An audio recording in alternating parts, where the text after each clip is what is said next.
Hello, my little mozzarella balls. It's Carla, and I'm here again in my kitchen today for a revamped family classic. Today I am making pizza margherita pasta salad. If you ask me, most pasta salads truly suck, but most leftover pastas eaten out of whatever container they've been refrigerated in overnight are awesome. That cold hard fact was the inspiration for this room temperature pasta salad, which was also heavily influenced by the marinated tomato pasta that my mom would make all summer long when I was growing up. So this is essentially a raw tomato sauce combined with really creamy, delicious mozzarella, some fresh herbs. You put the hot pasta on top, it gets all saucy together, the mozzarella softens, the tomatoes bloom, and it really comes to life. Let's get marinated and super saucy. I'm gonna start with 4 anchovies. If you don't eat anchovies, don't care for them, that is totally fine, leave them out. This anchovy will give like a little saltiness, just a little bit more going on, a little je ne sais quoi. Using the sharp edge of the knife and kind of leverage and friction against your board, I'm just kind of dragging them to mash them. I want them to dissolve into the marinade. This is the single bowl for the sauce, for the pasta, tossy toss. This could end up being your serving bowl as well. This is extra virgin olive oil. This is a real family affair. I've got some of Frankie's famous red wine vinegar. I think lemon juice actually with the tomato would be really, really nice, or white wine vinegar. I wouldn't use balsamic, it's a little much, but that goes right in. If you want it a little spicy, throw your red pepper flakes in at this stage as well. And I'm gonna grate in some garlic. Whoops. If thou drop thou garlic into thou marinade, doth keeps to going. So this is basically a salad dressing, but it's not, it's a pasta salad dressing. I'm gonna use about 1/4 of this onion. You could look for a smaller red onion. You could scale that up if that's your vibe. You could use a shallot. There's true Vidalias out in the spring and summer. If you like the texture of onion and you want to like vibe on that, you could do thin slices. Carol Lalli's version definitely doesn't have raw onion in it. Raw onion was not a big thing in our household, and my sister and I were both very sensitive to raw onion. We just get like belly aches. But I'm conquering that in my advanced years. As the clock ticks down on our time on Earth, we need to just get down with the things that we didn't get down with. I'm gonna season this. Get those onion juices juicing. And black pepper too. I don't want the actual leaves of the thyme because I don't want to bite into them later. So I'm just gonna squeeze the sprigs, release some of the aromas. The other herbs are gonna stay in, but the thyme I'm gonna pull out later so that it doesn't end up melting into the mozzarella. So Carol's version was like really strictly basil. It was very much a Caprese inspiration, but just adding thyme, adding the parsley. These things are all growing. It's like one of those things in the summer, you're growing herbs, you're trying to figure out how, where, and when to use them. Throw them in there. I don't normally go back and forth over my herbs, as anybody who's been watching knows, but for this, I want them in smaller pieces, so.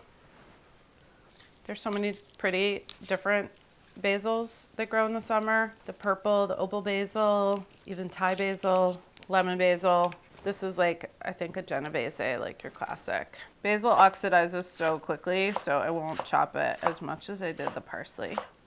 Next up, tomatoes. At the time of filming, it's still kind of early in the season here on the Northeast. Cherry tomatoes were the most beautiful tomatoes that were available.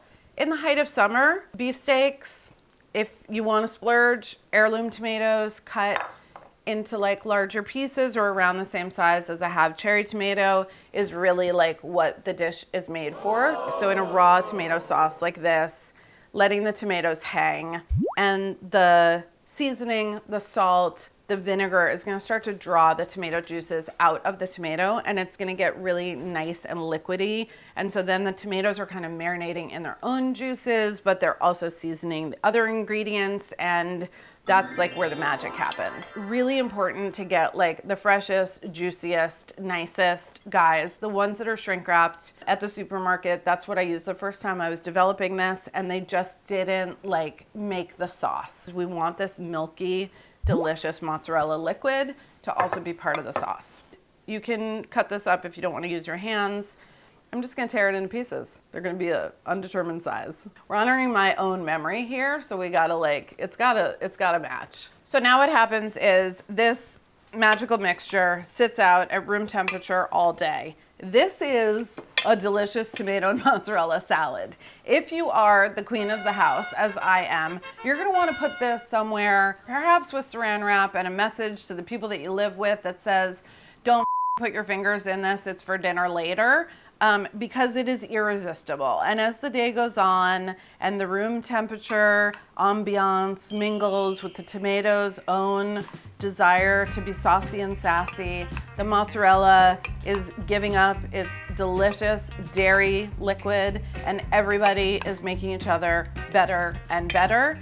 If you want to be able to have enough left over for the pasta salad later, you're going to need to put this in a safe place. Protect the ingredients at all costs. Now that the pasta water is boiling, it is time for salting. Yay!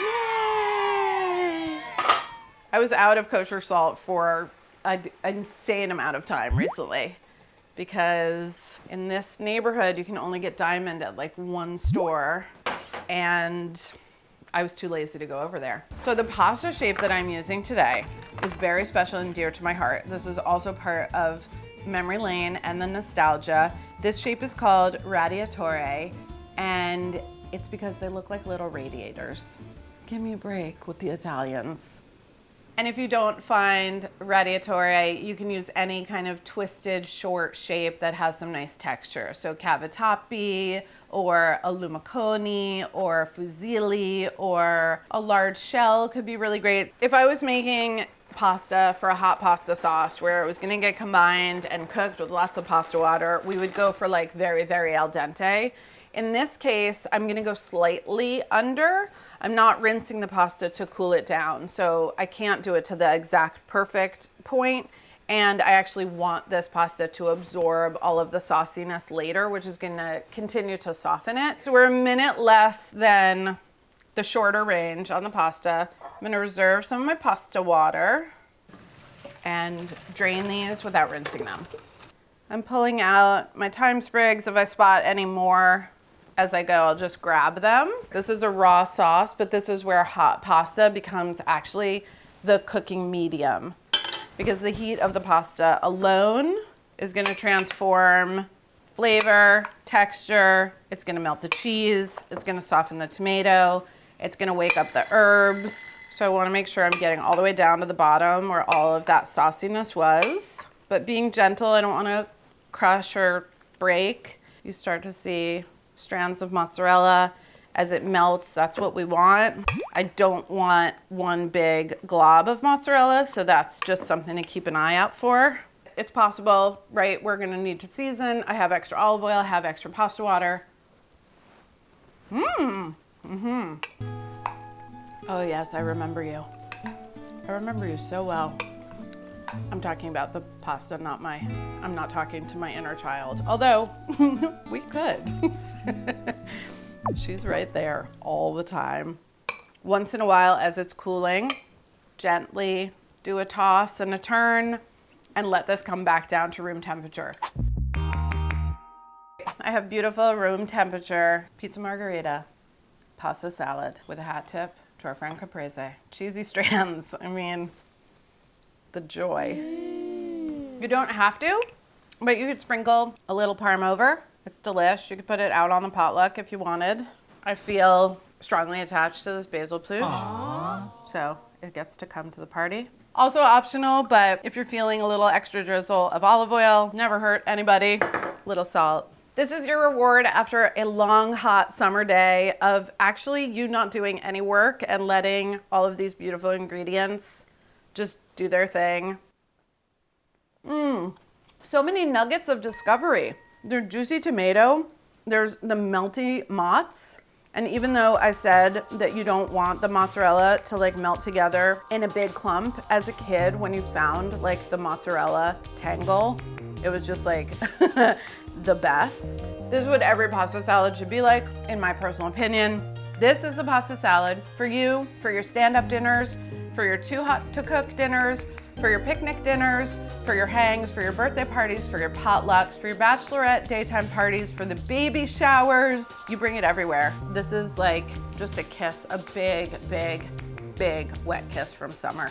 Mmm.